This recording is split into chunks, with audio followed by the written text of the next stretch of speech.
One Man's Family, winner of 46 national awards, a Carlton E. Morse creation.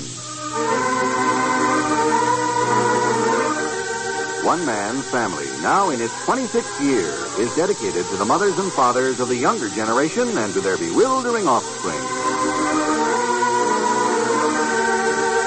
In 60 seconds, we'll hear Chapter 8, Book 129 of the Barbour family saga. But first, hear this.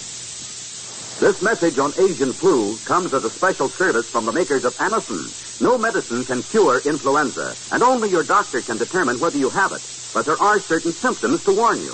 If you have a fever, headache, sniffles, and general achy, knocked-out feeling, call your doctor and stay in bed until he gets there. In the meantime, to help relieve these symptoms promptly, start taking Anacin tablets. You see, Anacin reduces fever faster and more effectively than aspirin.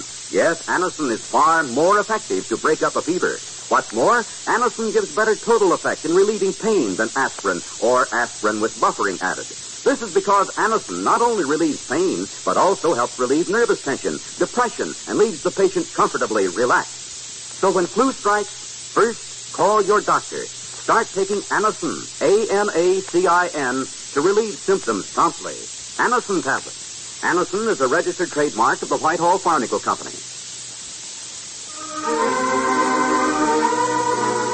Today, Claudia encounters competition. At 3 o'clock this afternoon, Father Barbour, with an armload of his beloved geographics, climbed to Paul's studio, the better to hear the rain drumming on the roof, and promptly fell asleep. It's 4 o'clock now. You asleep, Dad? Claudia?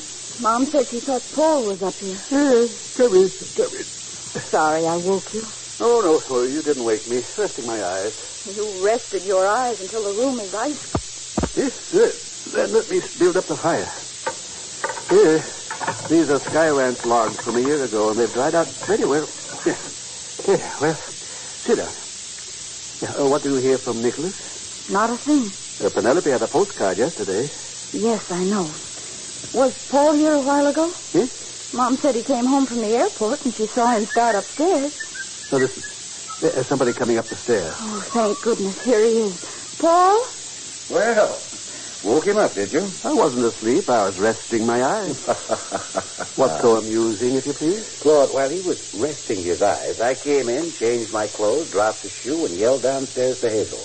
He didn't stir. Then perhaps I did drop off a minute. Where were you, Paul? Hazel wanted me to inspect the McGregor house. Yeah, I think you're right. Has the deal actually gone through? Be out of escrow any day now. And then they'll move 13 doors away. And in over their heads. And furthermore, they'll freeze the place as an ice chest. Rain made me sleepy. I'll go on down, stretch out a moment before dinner. I know that whatever you have to talk about does not concern me in the slightest. Oh, don't run off, Dad. Hush. Yes? What did you say? Dad, I guess Claudia does want to see me alone. Sorry. Yes. Par for the course. It's been going on for years. See you after a while, Dad. Yes, I know. Hello, goodbye. He looked terribly old sleeping here. Terribly old and easily hurt. Oh, no. He likes to grumble.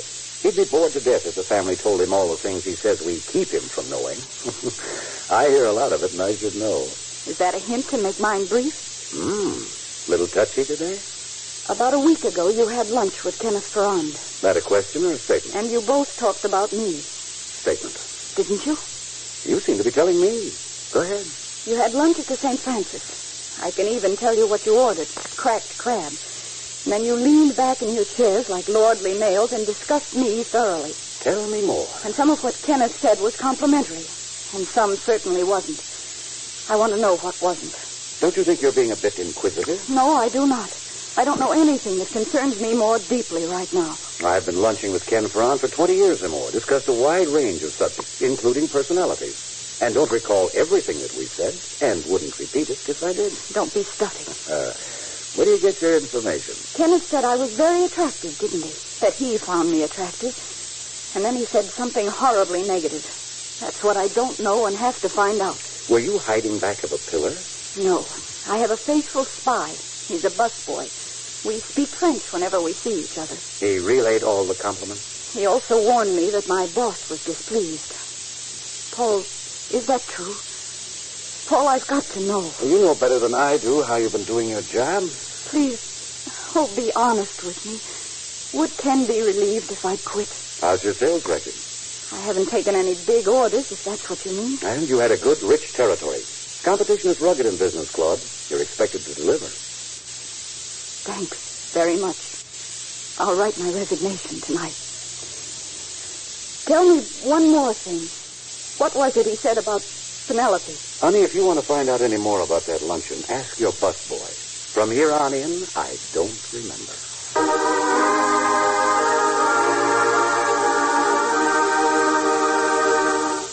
We'll return in just a moment to One Man's Family.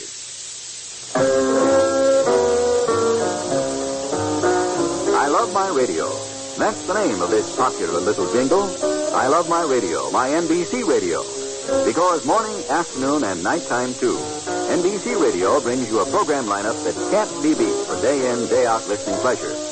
For example, if you're looking for something to brighten up your morning, NBC Bandstand will do it with 90 minutes of music and fun featuring MC Burt Parks, singer Dorothy Olson, and Skitch Henderson with the Band of Stars, live from the NBC Bandstand room in New York. So brighten up your mornings with NBC Bandstand every weekday over most of these stations.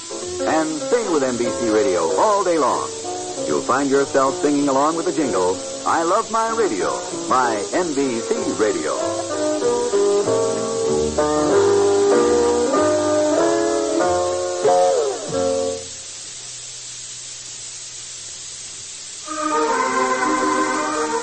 It's 11 o'clock in the evening now.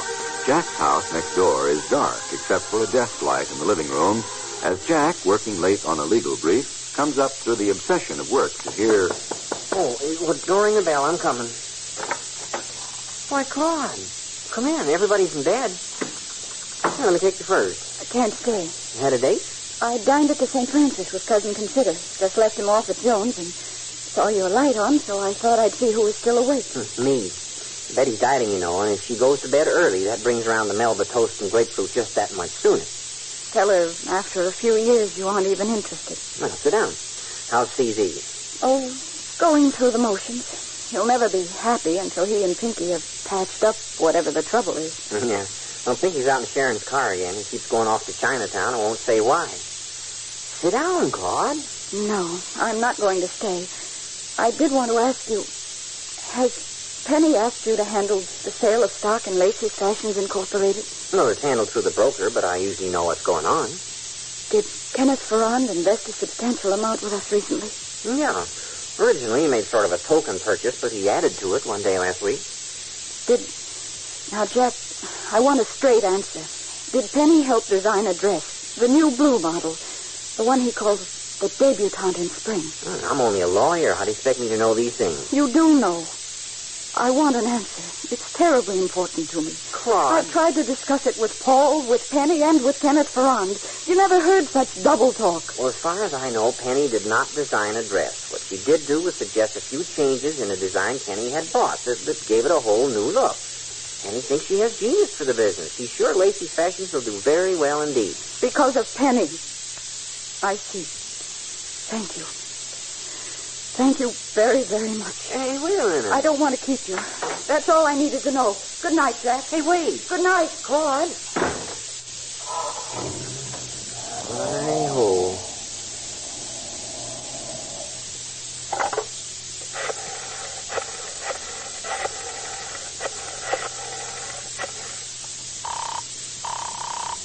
Yes? You in bed, Paul? No, reading. Why? Claude was just here. There isn't much she hasn't found out. What'd she say? Well, she knows Kenny bought more stock, and she knows why. She gets around. Where'd she go? She's on her way home, as far as I know. Okay, thanks. I'll see what I can do about it. Good night.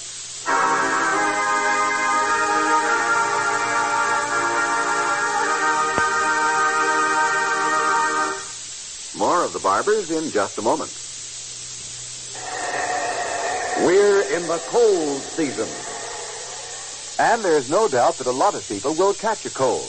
When that happens to you, and you need a laxative because your system is slowed down, let X-Lax help you toward your normal regularity.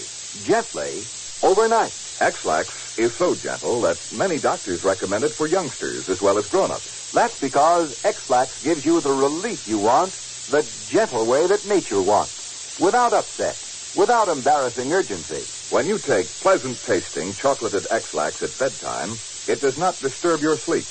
And X-Lax is so effective that the next morning you'll be well on your way toward your normal regularity. Seldom, if ever, will you need X-Lax the next day. That's why X-Lax is America's largest-selling laxative. So if you have a cold and you need a laxative because your system is irregular, get chocolated X-Lax today. Claudia arrives at her own house just as her daughter Penelope comes hurrying down the stairs in blue jeans and topsiders, carrying a dark blue windbreaker and a duffel bag. Well, Penelope. Oh, hi, Mother. I left a note on your pillow. I won't be back till Monday. Some friends of mine are here from San Diego, and we're going on a weekend cruise. Who are they, Penny? Oh, business friends, Mother. You wouldn't know them. But they're perfectly respectable people. Ask Kenny Ferron if you doubt me. He knows them, too. I see. Who are they? The Marin Alwards. They have a shop down south. And Kenneth will be with you? Oh, didn't I tell you? And his daughter. The Alwards have a daughter, too. It'll be sort of a family party. Well, see you Monday.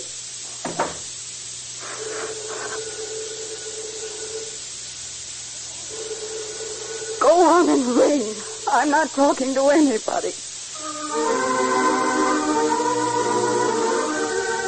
One Man's Family, which comes to you Monday through Friday, is written by Harlan Ware and directed by Carlton E. Morse. This program has been selected to be heard by our armed forces overseas through the worldwide facilities of the Armed Forces Radio Service. In Chapter 9, Book 129, Claudia Faces Facts. Frank Barton speaking. One Man's Family, winner of 46 national awards, now in its 26th year, is a Carlton E. Morse production and comes to you from California. Madeline Carroll stars next in The Affairs of Dr. Gentry, as our 2 hours of drama in the afternoon continues over most of these stations.